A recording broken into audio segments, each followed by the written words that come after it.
भोजन पर्याप्त हो, इस थाली में जो भोजन है वही पर्याप्त हो। और सन्यासी ने भोजन किया और याज्ञवल्क्य के जैसा तपस्वी योगी उसके चरणों में लेट गया, कृष्ण के चरणों में लेट गया। कि वास्तव में हम अभी तक समझ नहीं पाए थे अपने आप को ही कि प्राणमय कोश, ऊर्ध्वमय कोश कितने उच्च कोटि की क्रियाएं हैं। ये क्रियाएं उस समय भी थी, ये क्रियाएं आज भी जीवित है। विद्याएं तो उसमें भी थी, विद्याएं आज भी जीवित है, मगर सुपात्र को ही दान दिया जाता है। और सुपात्र का मतलब है जो शिष्य हो, क्योंकि अगर सुपात्र नहीं होते तो आप मेरे शिष्य बनते ही कैसे? कुपात्र तो आप है ही नहीं। आपका पात्र टूटा फूटा हो सकता है, आपकी झोली फटी हुई हो सकती है, मैं उसमें डालूं वो पूरी झोली में नहीं रहे, नीचे गिर सकता है, ये तो हो सकता है। कुपात्र नहीं है आप, ये गारंटी की बात है।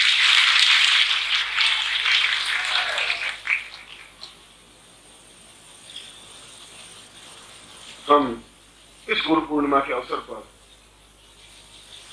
जो श्लोक मैंने बोला है उस श्लोक के मूल गूढ़ अर्थ में पहुंच करके कल की गुरु पूर्णिमा मनाएंगे और कल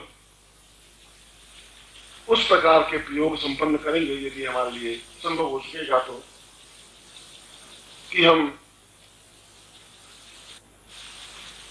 प्राण तत्व जागृत प्रयोग करेंगे, जो अपने आप में महाभारत काल के बाद एक तरह से समाप्त सा हो गया। कृष्ण के बाद ये विद्या समाप्त सी हो गई। शंकराचार्य ने प्रयत्न किए, विद्या समाप्त होने का मतलब है विद्या लोप नहीं हुई, मगर इसके बीच सैकड़ों आदत आई, सैकड़ों लोगों ने हमारे ग्रंथों को जला दिया, हमारे धार्मिक ग्रंथों को नष्ट कर दिया, हमारे जीव काट ली उन पंडितों की। ऐसे मुगल भी हुए और विद्याएं अपने आप में तिरोहित हो गई, खंडित हो गई। मगर जो योगी ब्रह्मांड से विद्या प्राप्त करता है, पोथियों से नहीं, ब्रह्मांड की ध्वनियों से, तो वे विद्याएं जीवित तो हैं, पूरे ब्रह्मांड में निहित हैं।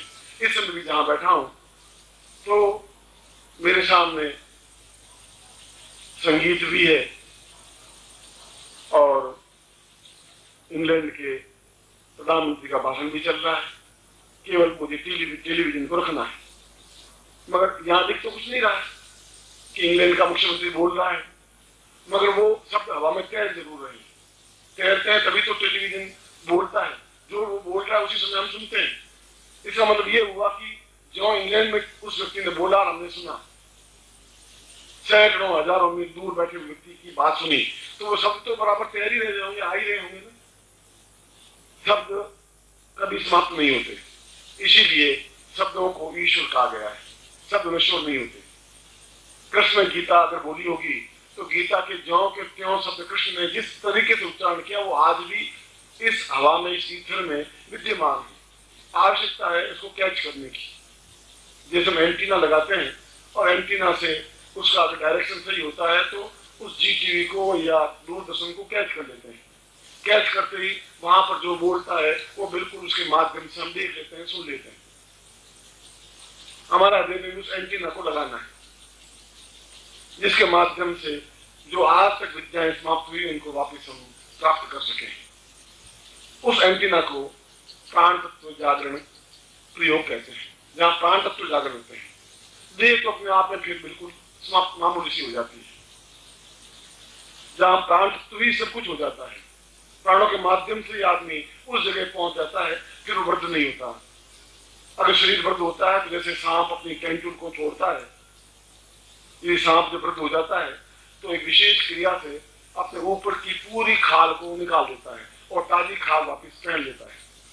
कोई तो कोई क्रिया है, कोई ना कोई चीज तो है उसके पास, कोई ना कोई विद्या है उसके पास।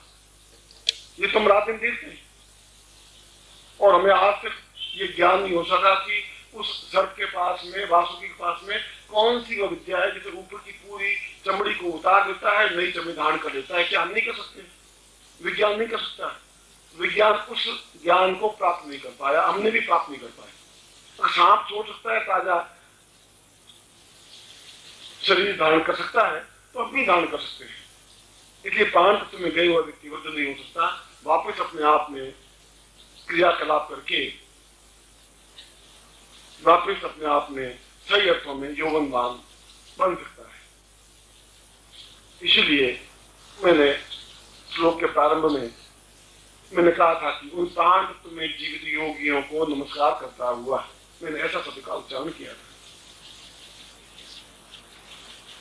और उसके साथ ही साथ अगर ऋग्वेद के मंत्र से, यजुर्वेद के मंत्र से अगर प्रारंभ में यही कहा है कि ब्रह्मोष्मी ब्रह्मराजत्वं साह सहचरम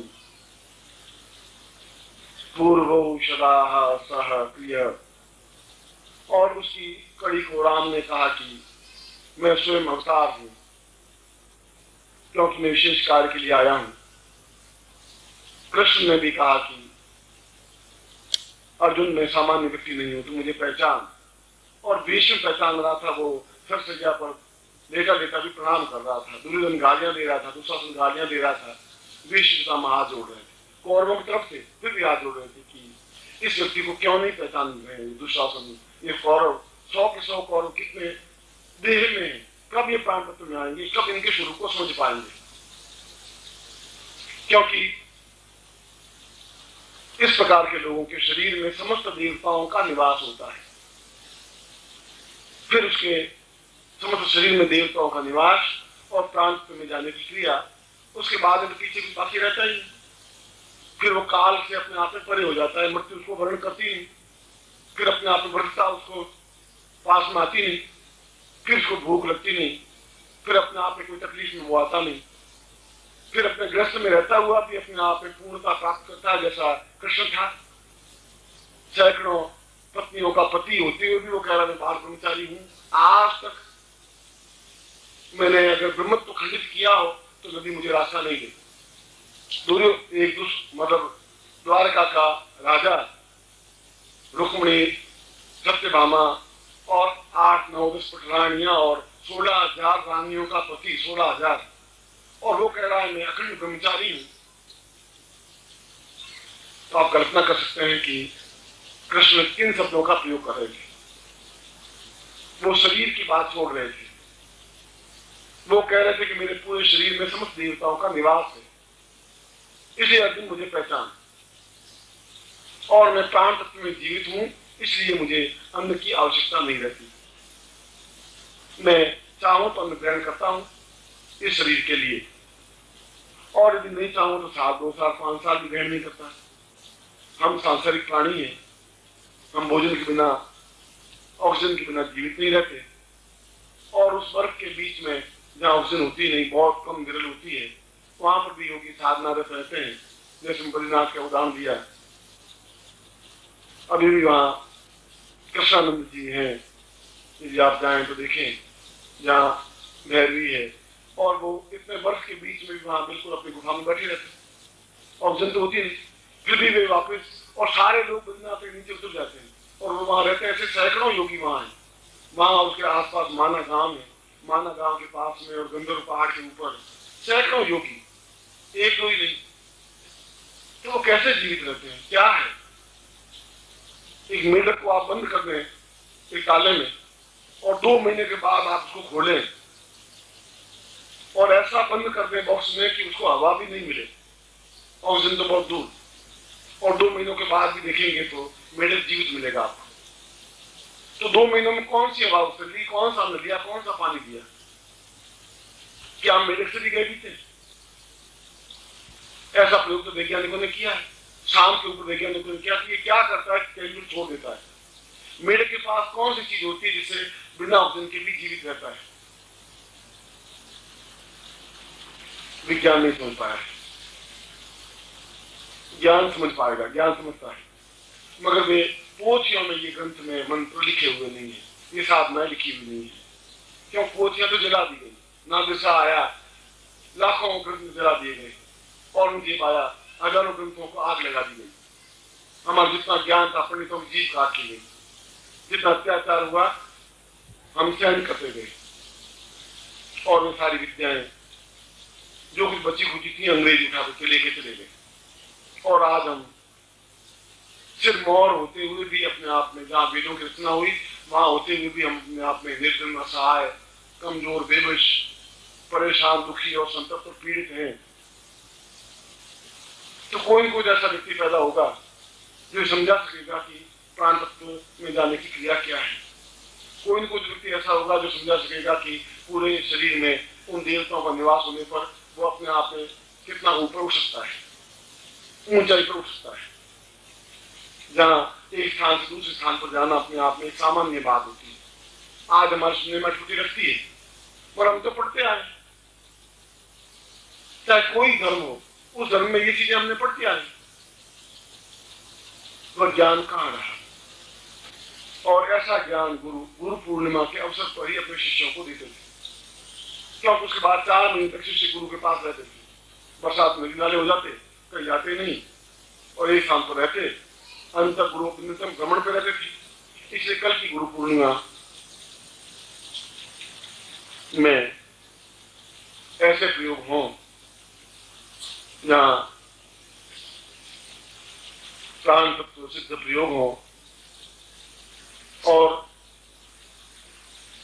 देह में समस्त देवताओं का, समस्त जिनके हमने नाम सुने, वे शरीर में पूर्ण रूप से जागृत और चैतन्य हो, तो फिर शरीर वृद्ध नहीं हो सकता, क्योंकि देवता वृद्ध होते नहीं। हमने विष्णु को वृद्ध होते हुए देखा नहीं, इंद्र को वृद्ध होते हुए देखा नहीं, भगवान शिव को वृद्ध होते हुए देखा नहीं।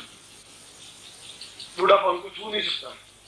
और यदि आपके मेरे शरीर में देवता निवास करते हैं सही अर्थों में चैतन्य जागरूक होकर के, ऐसा मानना कि हमारे भगवान हैं, वही एक अलग बात है। तो फिर शंकराचार्य की वाणी शुद्ध हो जाएगी, हम ब्रह्मास्मि, तब सब सफलता मिलेगी, तब वो बात हमारे गले उतरेगी, फिर हम ब्रह्म बन सकेंगे। अभी तो हम मनुष्य हैं, ब्रह्म नहीं है। हम क्या रहे हैं, उसको क्रियान्वित नहीं कर पाए, एक्टिविटी में नहीं ला पाए।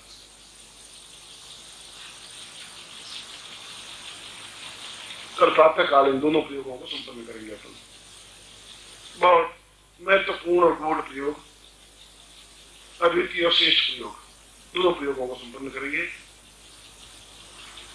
फिर गुरु पूजन करेंगे। समस्त शिष्य अपने स्थान पर बैठ करके गुरु पूजन होगा। ये प्रातः काल की बात बता रहा हूं। और उसके बाद में प्रत्येक शिष्य की आकांक्षा रहती है कि गुरु के चरणों को स्पर्श करूं, गुरु पूर्णिमा का अवसर है, तो वैसा हो। और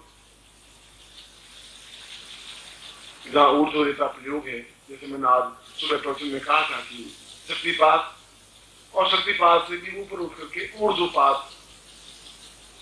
तो शक्तिपात तो मैंने कई बार आप लोगों के साथ किया है, तो ऊर्ध्वपात क्रिया तो मैंने संपन्न की नहीं, करवाई भी नहीं आपको। क्यों नहीं करवाई, इसका उत्तर मेरे पास नहीं। उत्तर इसलिए नहीं है कि जब समय आता है तभी कोई चीज आदान प्रदान हो सकती है। शायद कल का समय ऐसा हो कि मैं आपको ऊर्ध्वपात क्रिया से संपन्न कर सकूं, वह जीवन का संपूर्ण होगा।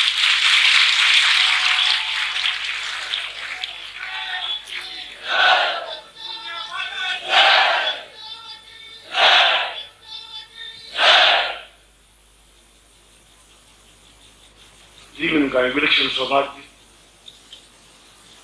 जीवन का एक अद्वितीय सौभाग्य। आप और मैं, शरीर तो अलग अलग हैं आपके मेरे, मैं तो अलग अलग शरीर मानता ही नहीं हूं, मैं तो एक ही प्राण मानता हूं। आप मेरे मुझ में एक ही हृदय धड़कता है, एक ही शब्द गुंजरित होते हैं। आप अधूरे नहीं रहे किसी दृष्टि से। मैं आपको पूर्णता दे सकूं, कहता तो हूं पूर्णता पूर्णमिदम्, मैं कहता हूं कि आप ब्रह्म हैं, मगर कभी उसको प्रयोग संपन्न नहीं करवाया, कहा। मगर मैंने अभी कहा कि क्षण जब होता है, कालो यम निर्विदाम पुरासक्ष्मी, सही कोई काल आता है तभी कोई घटना घटित होती है। कोई क्षण आया था कृष्ण पैदा हुए, कोई क्षण आया राम पैदा हुए, कोई क्षण आया बुद्ध पैदा हुए, कोई क्षण आया नानक पैदा हुए।